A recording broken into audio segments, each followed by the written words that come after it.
Halo teman betapa, bertemu lagi dengan Kak Sarah. Kali ini kita akan membahas soal materi mengenai UTBK SBMPTN. Oke, kali ini kita akan membahas mengenai tanda baca untuk UTBK SBMPTN, gitu ya. Oke, untuk bab pertama kita terbagi menjadi dua, yaitu ada tanda baca dan ejaan. Tanda baca itu yang paling sering keluar itu ada tanda koma, tanda titik koma, sama tanda titik dua gitu. Lalu sedangkan ejaan sendiri yang paling sering keluar adalah penulisan huruf kapital, lalu penulisan huruf miring, serta penulisan angka dan lambang bilangan gitu ya. Oke, untuk kali ini kita akan bahas tentang tanda koma. Oke, yang pertama, syarat tanda koma adalah tanda koma dipakai di antara unsur perincian ya, atau unsur pembilangan. Jadi contohnya adalah ibu membeli apel, koma, jeruk, koma, dan nanas gitu ya. Lalu syarat selanjutnya adalah tanda koma dipakai di belakang kata penghubung atau konjungsi antar kalimat yang ada di awal kalimat. Jadi konjungsinya ada di awal kalimat. Contohnya adalah oleh karena itu, jadi, meskipun begitu, dan akan tetapi. Ini kalimat, contoh kalimatnya adalah oleh karena itu, koma ya, harus ada tanda komanya, jangan lupa, koma, setiap orang harus sedia payung sebelum hujan. Lalu syarat selanjutnya adalah tanda koma dipakai untuk memisahkan kalimat setara yang satu dan lainnya yang didahului kata penghubung. Jadi ada pendahuluannya, yaitu tetapi, melainkan, atau sedangkan gitu ya. Jadi kalimat setaranya itu adalah saya ingin berbelanja atau saya ingin belanja tetapi dompet terlupa ya. Jadi sebelum kata tetapi ya, sebelum kata penghubung itu kata tetapi harus ada komanya. Lalu selanjutnya, syarat selanjutnya adalah tanda koma dipakai untuk memisahkan anak kalimat yang mendahului induk kalimatnya. Jadi di contohnya adalah jika hujan deras itu adalah anak kalimat gitu ya. Koma ya. Jadi jangan lupa di situ ada koma. Koma, saya tidak akan datang gitu. Oke. Nah, ini kebalikannya teman-teman. Kebalikannya adalah tanda koma tidak dipakai ya. Tidak dipakai untuk memisahkan anak kalimat dari induk kalimat jika anak kalimatnya mengiringi induk kalimatnya ya. Contohnya sama seperti contoh yang tadi, hanya dibalik saja. Dibaliknya adalah saya tidak akan datang jika hujan deras gitu ya. Jadi saya tidak akan datang jika hujan deras tidak membutuhkan tanda koma. Nah, syarat selanjutnya adalah tanda koma dipakai untuk mengapit keterangan tambahan yang sifatnya aposisi gitu ya. Sifatnya tidak membatasi atau aposisi. Contohnya adalah di daerah kami, koma, misalnya koma lagi gitu ya. Karena kata misalnya di situ dia hanya menjadi keterangan saja, keterangan tambahan gitu ya.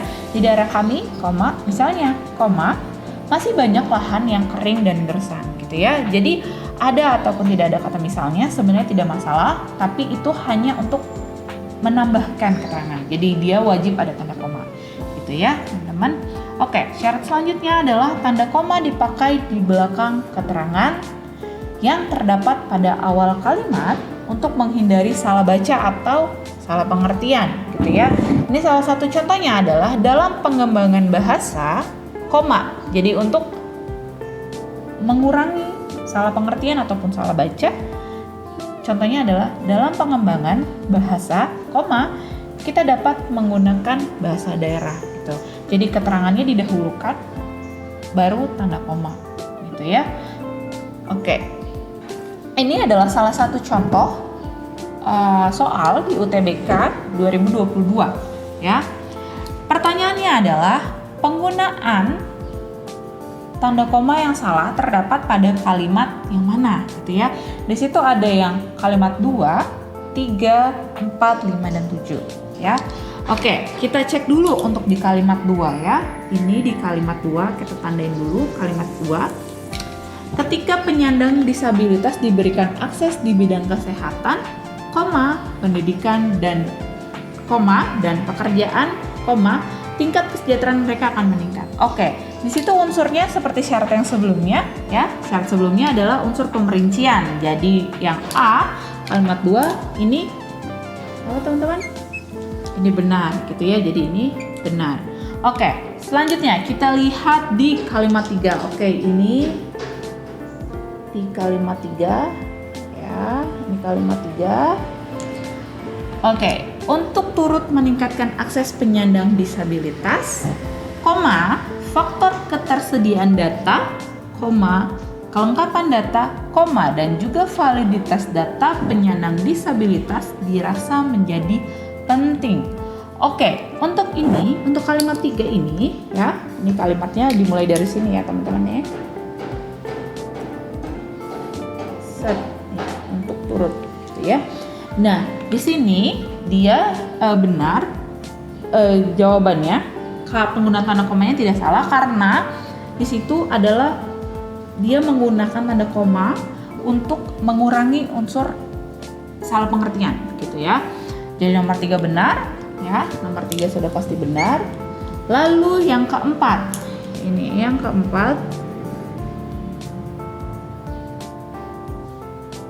Oke, oleh karena itu ya, ini kita dicek dari sini dulu. Oleh karena itu, oke, tadi ingat kalau oleh karena itu wajib ada tanda komanya ya. Jadi ini sudah pasti benar ya teman-teman. Jadi tidak ada salah untuk kalimat nomor 4. Lalu yang selanjutnya, yang kalimat nomor 5. Oke, untuk kalimat nomor 5,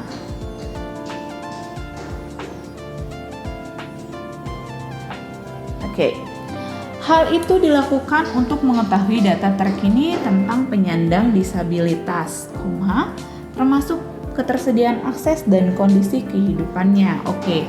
Di sini juga termasuk ke dalam unsur pemerincian. Jadi dan keterangan tambahan. Jadi dia memang sudah seharusnya ada tanda komanya. Jadi sini sudah benar.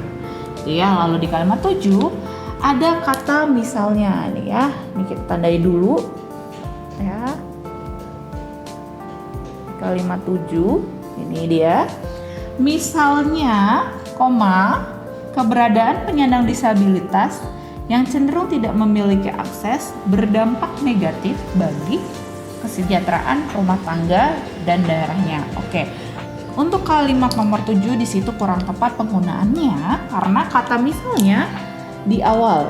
Sedangkan kata misalnya di sini adalah termasuk ke dalam kata misalnya di sini adalah termasuk ke dalam keterangan tambahan ya teman-teman. Jadi seharusnya sebelum kalimat 7 ini seharusnya ini koma ya, koma, lalu misalnya, lalu memang di sini harusnya koma lagi gitu ya. Jadi dia adalah keterangan dari kalimat 6 itu teman-teman.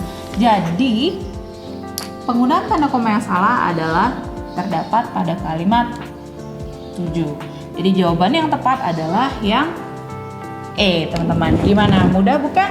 Oke, untuk pembahasan soal lainnya dan materi lainnya silakan tonton di video teman Bertapa. Sampai jumpa.